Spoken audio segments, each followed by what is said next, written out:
Hey guys, কেমন আছো সবাই? আশা করছি সবাই খুব ভালো আছো এবং সুস্থ আছো। আজ শনিবার সকাল 7টার মতো বাজে। তো সকলকে গুড মর্নিং জানিয়ে আজকের ভিডিওটি শুরু করছি।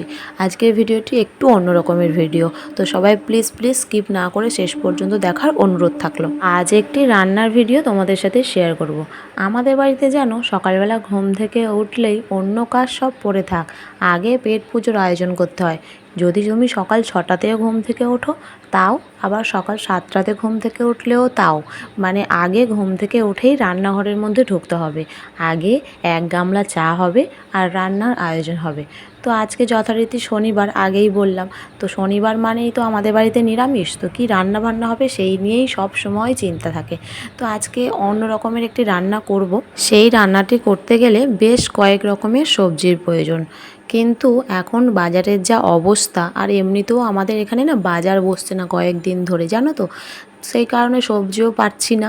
তো অনেক কষ্টে আমার বাবাকে বলেছিলাম একটা পেঁপে আর কয়েকটি কাঁচকলা জোগাড় করতে।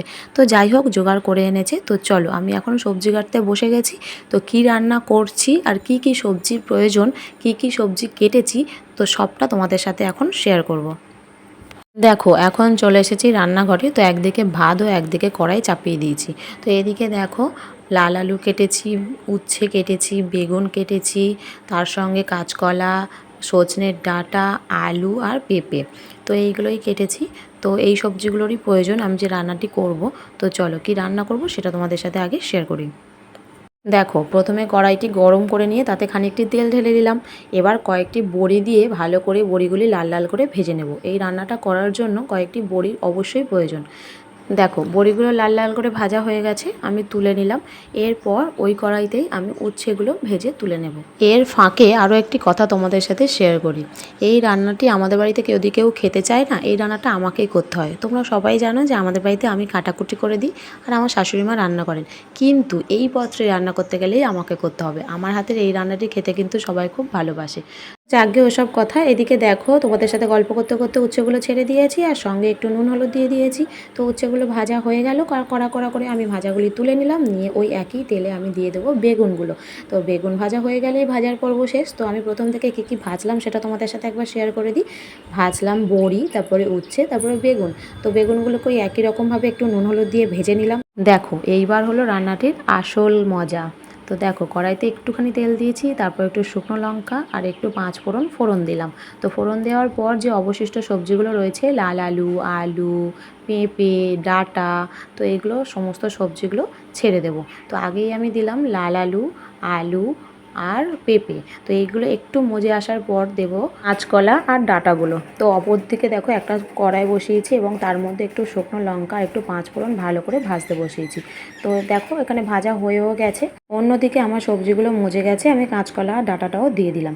এইবার আমি শুকনো খোলায় যে ভাজাটি করেছি শুকনো লঙ্কা আর ফোড়ন, তো সেটা আমি একটু গুঁড়ো করে নেবো শিলে ফেলে।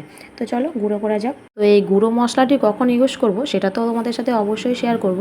এর সঙ্গে আরও কিছু মশলা লাগবে, সেগুলো আমাকে বাটতে হবে, তো সেটাও তোমাদের সাথে শেয়ার করব।